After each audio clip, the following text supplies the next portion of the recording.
I loved art in high school. And from there, I was accepted to the University of Michigan's School of Art, where I did my first 2 years of undergraduate study.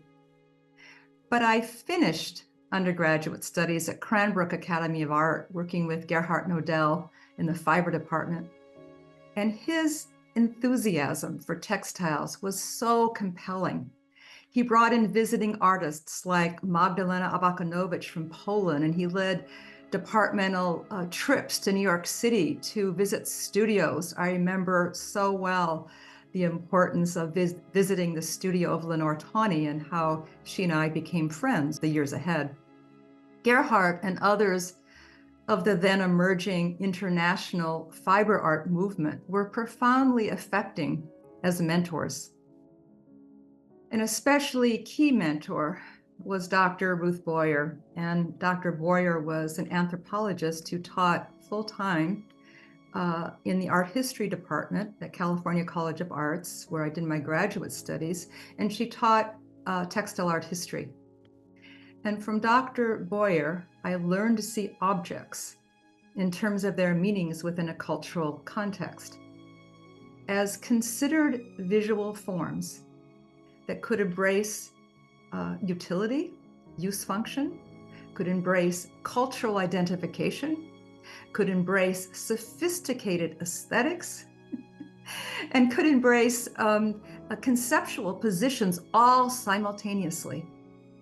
And that was profoundly meaningful to me, to see textiles that way, not corralled or siloed into just women's work or just a lesser kind of craft, which at that time was problematic. But I didn't see it that way. I saw textiles as expansive and very open in their potential as a field and in their history that she taught me. I've worked with human hair as an art material since the late 80s. And the primary reference is the human body. For over 30 years, I've stitched open with human hair the ruptures and found holes in domestic table linen. And I call this way of working physical drawing or material drawing. Certainly, to stitch a hole open with human hair might be seen as a subversive idea in relation to a mend or a traditional repair. Formality of white cloth, usually used to cover over the messiness or the unwanted in the family life. It's a formal presentation service to open that up into another register of considerations. But that's how I started, by decoding through the kind of anthropological, art historical methodology that I've been taught, the very things that had been given to me through my own family. An artwork titled Lost is about the loss of the physical body, about mortality. In that sculpture, human hair is graduated through embroidery over a large cloth that may reference something like a garment or a curtain, and then it's gathered with a leather cord and draped over a chair. A lot of my work about loss and mourning came from a very personal place, the loss of my father to cancer, but also in response to the AIDS epidemic. I think the return to the body as content for many artists grew in part from a need to grapple with the losses from this epidemic. Themes of mourning and memorial continue to hold my attention, and human hair continues to be one kind of material that feels deeply relevant to those themes. One of the most meaningful exhibitions I was invited to participate in was the 2002 Whitney Biennial. And for that exhibition, I made a new installation of hundreds of black lace fragments that were pulled apart and positioned in an abstract topography over a large horizontal surface. And this opportunity to show in the biennial introduced my practice to a very large audience, and other opportunities soon emerged. What happened with lace, when you looked at it really closely through a microscope, it kept opening up and opening up in its structure, be it needle lace or bobbin lace or a tatting. The threads would hold the memory of their structure, so they weren't straight right off a spool. They were curved and had a myriad of interpretive possibilities, from garden and floral to insects. So I started just exploring lace through the structure of lace by scanning it and rematerializing it, by pulling it apart to find form. And without a purpose initially, it evolved into this massive multi-year project called Topologies. And I think that way of starting was productive because I wasn't censoring myself. I was very open to what I would find. And then as I developed more of a thesis and a conceptual structure, it became even richer. I had an exhibition at Rona Hoffman Gallery in 2008. And in the front gallery space, I made a performance work called Walking the Warp. A huge stainless steel frame, a stainless steel warping frame, sat on the gallery floor. And a group of us worked for a week to walk a neon yellow colored thread to make a weaving warp. The completed warp existed in the gallery as a still sculpture for the duration of the exhibition. But from this point forward, the performative aspects of textiles became an important part of my practice.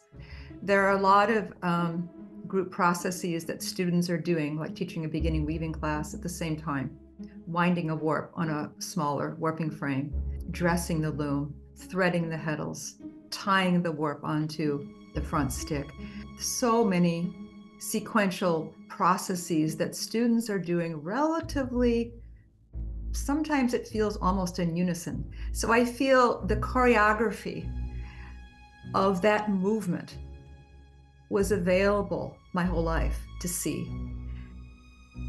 I'm just back from New York City, having installed an exhibition at the Museum of Arts and Design. My exhibition is entitled Errant Behaviors and the Mad Drawing Room. And it features a 2-screen video. It's a video and sound installation in one gallery, and a second gallery that's adjacent to the video installation, the Mad Drawing Room, which incorporates study tables of lace and openwork textile fragments that are source materials from which the Errant Behaviors animations were created.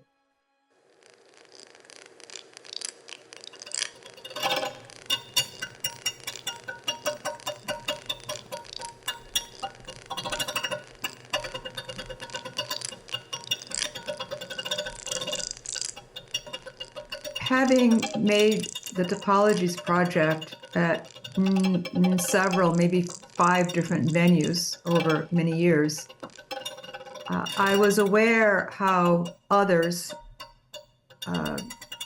project into it a narrative world, like you might project into a large kids' train set or a 3D map. And I wanted to make a new work where some of the latent meanings of topologies could be performed, could be acted out.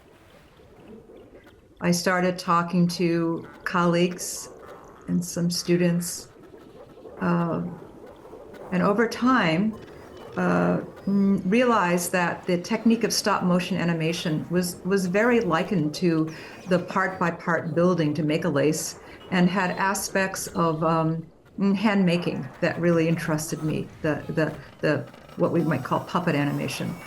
So each of the 23 animations in Errant Behaviors is made in stop motion animation Each one would have, between 300 and 600 individual frames that move a very small piece of lace. I would suggest also that the tone of it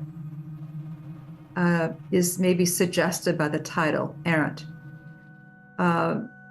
Maybe some of the animations are humorous, but I would suggest that there's also a foreboding and a sinister aspect of it that's maybe not comforting and not just funny.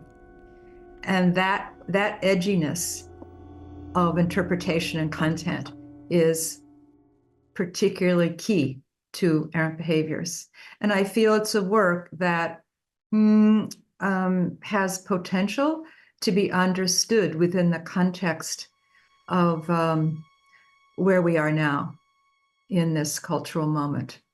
There's a bit of anxiety and very rude behaviors. And again, a kind of foreboding to some of those sequences.